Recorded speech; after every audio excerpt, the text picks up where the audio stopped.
It's utterly shocking, but I guess it helps it's wrapped in kind of a traditional, like I said, the Yakuza film, and it gives off a serious big manga energy that is kind of a hyper-violent, messed up live-action cartoon.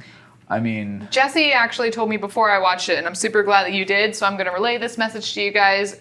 Remember that it is a manga, and like take it into consideration when you watch this film, if you can. Like, I am not advising anyone with like a weak stomach or... if you can't handle violence, don't watch the movie. Don't watch the movie. Don't. But...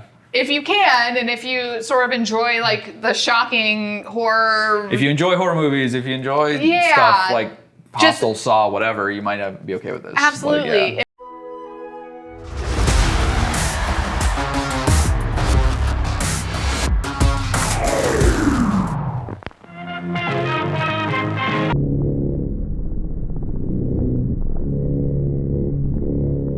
Hello and welcome to Library Grindhouse. The only ticket you need is your library card. I'm Jesse. And I'm Leah. Today we'll be giving you our top 5 reasons why to watch the 2001 film, Ichi the Killer. All right, Leah, but first, why don't you hit him with that spoiler-free plot summary?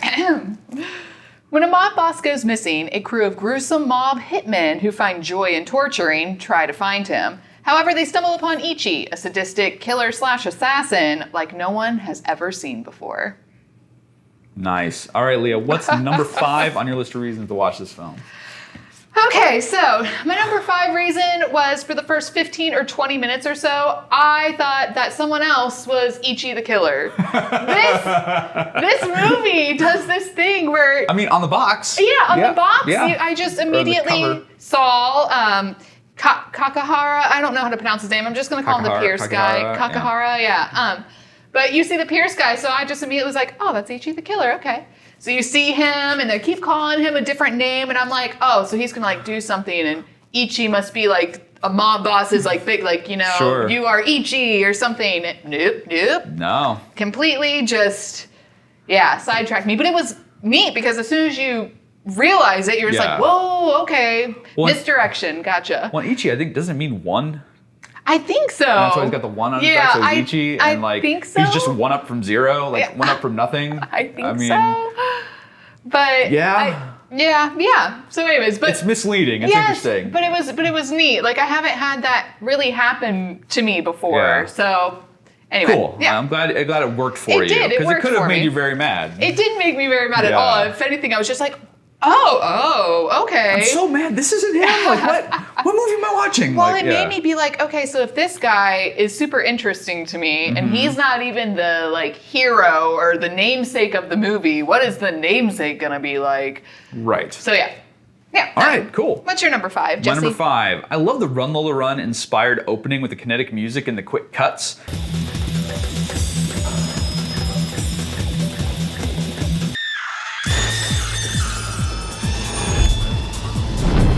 In fact, I dig the anarchic nature of the film in general, with the random English-speaking, close-ups of bike chains going, or gears going, turning. There's just all kinds of random stuff and techniques that he throws in there. It was obviously like, I'm sure he's worked on music videos maybe or something, but it felt like more like a guy who came from like the commercial music video world, just throwing everything at the wall.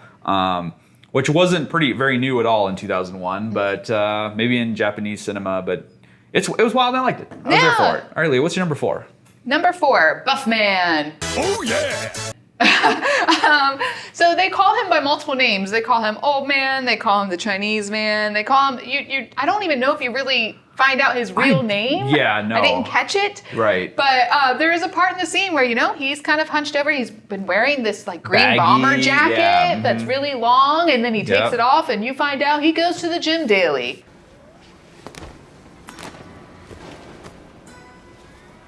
That's all, or does something. At minimum. But please let us know in the comments if you think that really is him, or if it is. Or they pasted the face on like someone else. Like, I mean, this was 2001, so I don't know if the technology was there to do it anywhere near. Because I mean, we all saw that face sliding down the wall. Yeah, that didn't look very good. No. So I cannot imagine. But at the very first scene when he takes it off, his face looks whiter than his body. So I was like, okay, so they must have. I mean, they have him move very slowly and deliberately. Yeah. And so I'm wondering if that's so his head doesn't move too much. Maybe. To not give away the effect. I don't know, but then they do this one pan up shot, and I was like, oh, it really is him.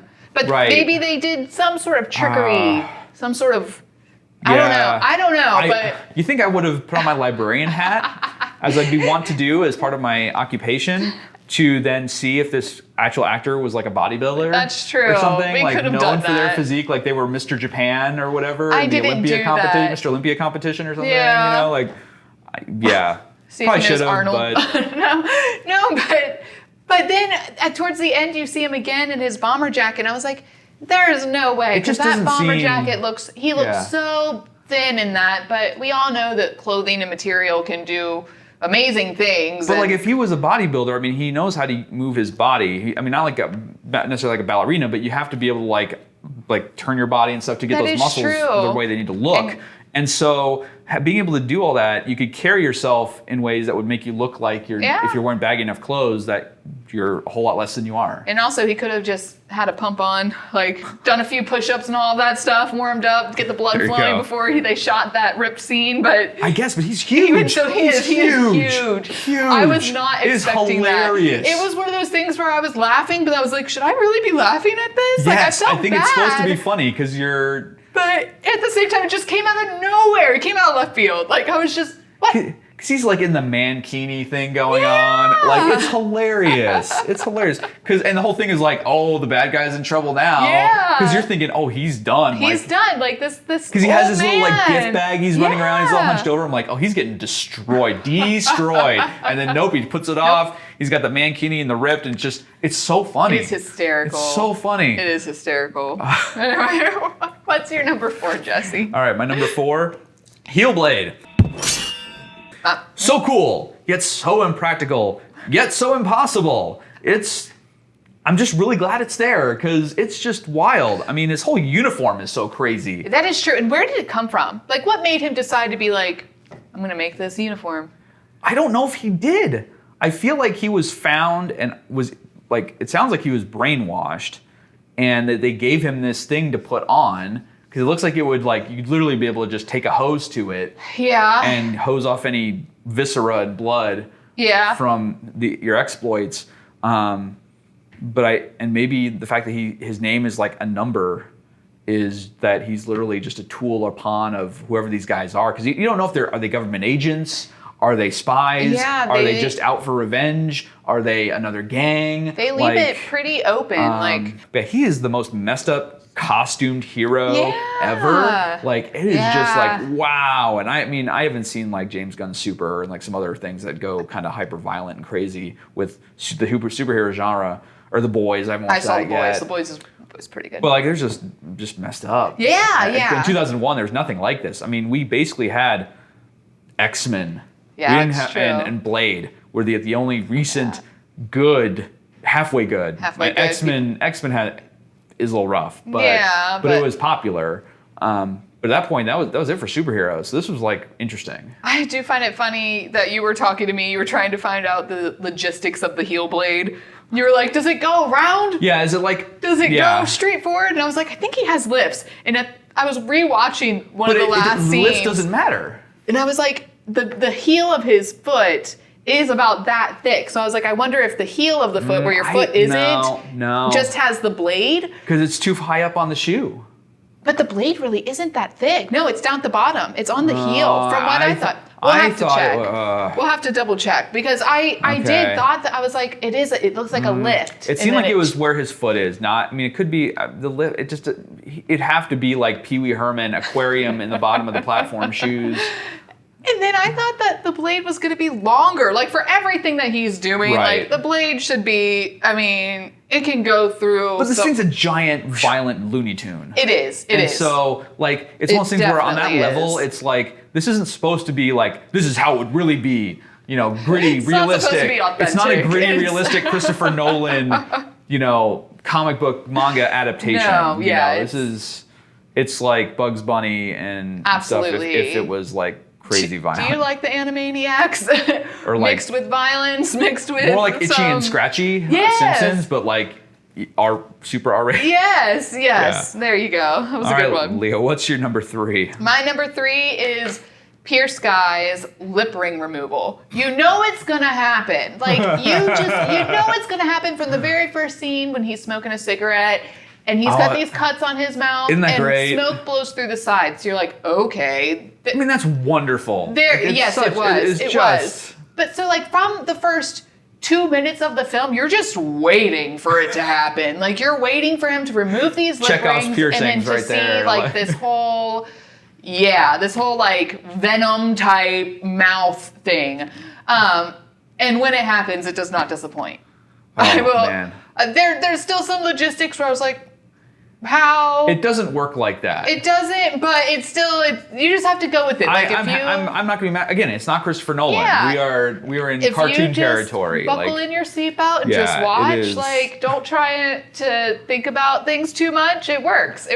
Oh, all right. But yeah, it was gruesome, and it was probably one of like I don't want to say the weirdest things. I was like, wait, Leah. No, we saw the same movie, right? It's not one of the weirdest things, but it's one of the more normal things in this movie. But it was one of those things where it was like you were waiting for it and it didn't disappoint, because sometimes that'll happen. So. Sure. Yeah. No, you don't forget it. Yeah. No, you don't. Yeah. What's your number 3, Jesse? All right, my number 3, the gnarly gore effects. I mean, I'd only seen a guy split from stem to stern once before I saw this movie in John Carpenter's Vampires.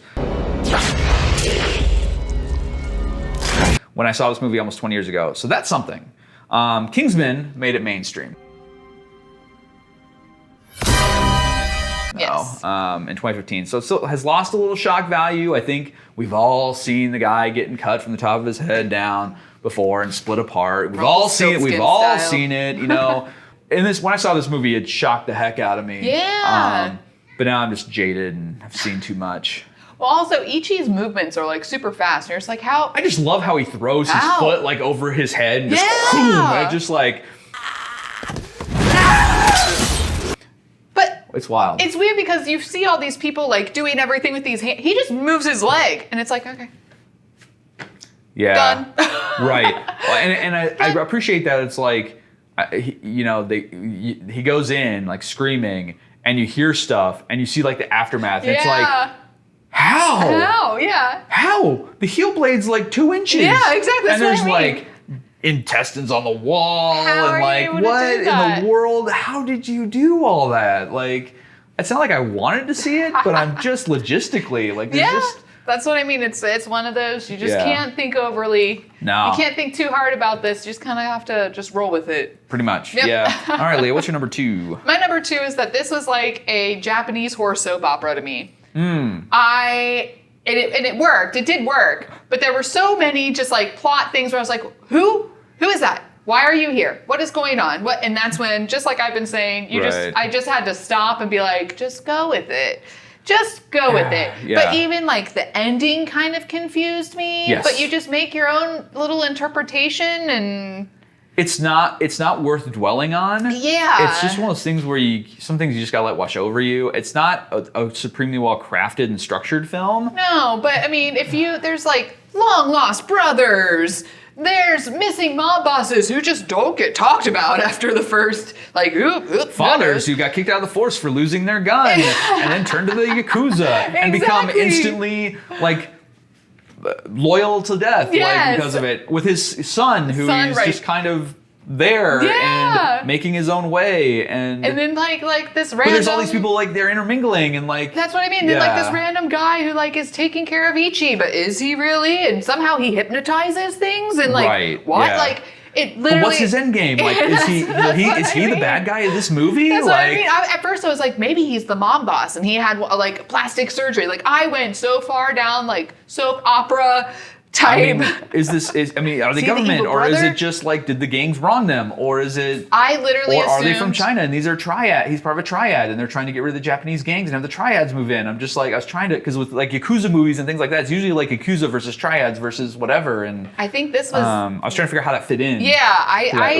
the main thing that I thought of was that the buff old man was actually the mob boss, and that's all of the money that was missing was what was carried around in that little bag, and he had some sort of plastic surgery or something, which is why it was so random that when he took off his thing, he was super buff because he had something done. I don't know, like my mind this movie literally, it does make your mind go into overdrive. It does. Like it's like on, I don't know. It's crazy. It's but it still worked somehow, which typically I don't like movies that super confuse me or have things that are really open-ended, but it still worked, and I can't tell if it's just because of I was not looking forward to the gore or anything like that, but just trying to put the pieces together and was more just shock value. Right, because I mean, the first time I saw this movie, the first and only time I saw this movie, I was just so shocked by everything I was seeing. Yes. And rightfully so. I mean, it was just one of those things where it was just like, some of the stuff in this movie, like, especially the violence against women, I was just like, oh, this is awful, awful. And it still is just awful. But like everything else in the movie is just so hyped up and crazy and wild. Yeah. That this time I was able to go along with it because I knew what to expect. Yeah. And that helped a lot. And I've also seen just, this movie is nothing compared to some, movies these days occasionally. But that's true. Even like the movies that come in a little later, like Hostel and things like that, I feel like that violence is even worse because it's taking it very seriously. I can't watch some of those. But no, the violence towards the women I thought was interesting because Karen's character interests me, and she was on my top 5, but then I had to switch it around. Just because I feel like she's the one who went in and out of English and Japanese. Right. Yeah. She was the only character who really did that. And I don't really understand why. The only thing that I can think of is it was like her sort of allure. And that is why she was able to stick it out with these type of men. She kind of put herself with these type of men to like prove like, oh, I can do that too. Even down to like the cheek pooling with the Pierce guy. Yep. She's like, I'll do that too. Like, I think she just wanted to be a part of it because she knew the closer that she was, she thought that she wouldn't be hurt. I'll leave it at that. Yeah. ... Watch the movie. But just the blade across the, that was just, I agree. There's just some stuff where I'm just like, oh, that's really mean and nasty and gross. I agree. And but I think it was for shock value. Like it was, and it's one of those things that, it's September shocks. Yeah. So, I mean, this was one of the first movies I thought of because it shocked the heck out of me. And the only reason it wasn't as shocking this time is because I'd seen it before, but it was wild. Yeah. All right. What's your number 2, Jesse? Number 2, Kakihara. Yeah. He's such an amazing character. He is. I mean, it's no wonder he's on the cover of this movie because Ichi would just be like, who's this bland guy? Like a whole lot of nothing. I mean, he blows smoke out of his cheeks when we first meet him. I mean, it's like, you can't top that. He's utterly depraved and yet completely carries this movie. I mean, like quotes like, there's no love in your violence.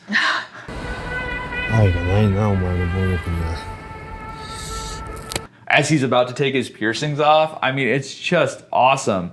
I mean, one of my favorite parts with him is the fact like he's trying to find Ichi and he knows what Ichi can do. He's seen just everything, the destruction that Ichi does to humans. He likes pain and he cannot wait to be taken out by Ichi because he can only imagine how horrible it will be. You just hear him go like, I'm scared. And he's like, but I'm so excited. And they're like, what? And he's just like, I think I wrote it down. Like, I'm so excited, the anticipation and the excitement, and I'm worried about what I'll do and he'll do. But he's like excited about it. And I'm just, you're a different kind of person there, Mr. Kakihara. A different kind of man.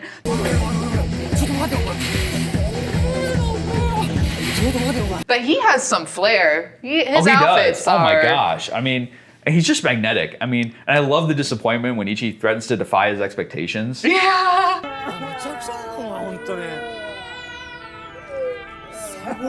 It's so great. He like says, hey you. Hey dude, like he's just poking like, buddy, come on. Like, come on, we gotta fight. I've been looking forward to this, man. But it was, he is definitely, I can see why he's on the cover now. Absolutely. After watching you don't put Ichi on the cover, you put him on the cover. Yes, I agree. Yeah. All right, Leah, what's your number 1 reason to watch this movie? My number 1 reason is because I said so. This movie deserves to be in September Shocks. It is shocking. There's just something about this movie where it might not be as linear. You might not be able to follow along with it as well, but it's still just a wild ride. I mean, beyond wild ride. Yeah. Beyond, really what we've seen. This whole movie is just, shocking. All right. What's your number 1 reason, Jesse? Because I said so, if you think you can handle it. Like, that is true. Do not, I mean, this movie... You're like, it can't be that bad. it kind of is. Yeah, viewer discretion is advised. Yes, I mean, just like, don't just go into this blind. I mean, compared to Audition, this movie's a party. Yes. I mean, Audition isn't a fun movie. No. It's interesting. It's got interesting drama, and then just goes absolutely bug nuts at the end. But this movie is like amped up to like 11, and it's kinetic and like action and comic booky. I mean, and it's sloppy. I mean, literally with all the gore all around, but also it's sloppily constructed.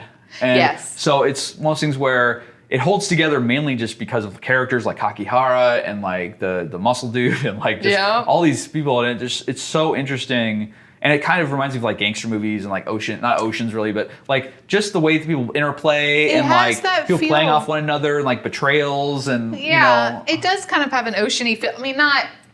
I mean, just in terms of like you think this is going one way and it goes another, and it's kind of like fun twists and like the bad guys think they're on top, but then no, actually this is what's happening, and there's like a twist, and it's just kind of a fun roller coaster in a way. I mean, it's a super messed up party you wouldn't want to be invited to, but it is quite a ride. It's utterly shocking, but I guess it helps it's wrapped in kind of a traditional, like I said, the Yakuza film, and it gives off a serious big manga energy that is kind of a hyper-violent, messed up live-action cartoon. I mean... Jesse actually told me before I watched it, and I'm super glad that you did, so I'm going to relay this message to you guys. Remember that it is a manga, and like take it into consideration when you watch this film, if you can. Like, I am not advising anyone with like a weak stomach or... if you can't handle violence, don't watch the movie. Yeah, don't watch the movie. Don't. But... if you can, and if you sort of enjoy like the shocking horror... If you enjoy horror movies, if you enjoy stuff like Hostel, Saw, whatever, you might be okay with this. Absolutely. And when you watch it, like, remember that it is a manga. Yeah, and so it's going to be like geysers of blood and like whatever. Yeah, like nobody, you know, if you cut somebody, like it's almost hysterical. It reminded me, which like Tarantino, like a Tarantino thing too. It reminded me of Dracula Dead and Loving It with the blood squirting. Should have put some newspapers down. Yeah, like just, it's really funny in that aspect because it would never actually happen that way. Right. But, because you literally hear like the guy, like the sound effect of like a hose. Yeah, like it's like exactly. Like you literally hear the pump or compressor like blowing out blood. So, which kind of helped me out because I was like, okay, that's completely fake. I mean, obviously it's all fake, but you would hope so. But yeah, 100%. But yeah, live action cartoon. Yes. Like R-rated Who Framed Roger Rabbit kind of, you know, itchy and scratchy sort of deal. So yeah. All right, well, those were our reasons to check out Ichi the Killer. So head on over to Hoopla OR Kanopy to check it out for yourself if you so desire. For Live Grindhouse, I'm Jesse. And I'm Leah. And we'll see you next time. Bye.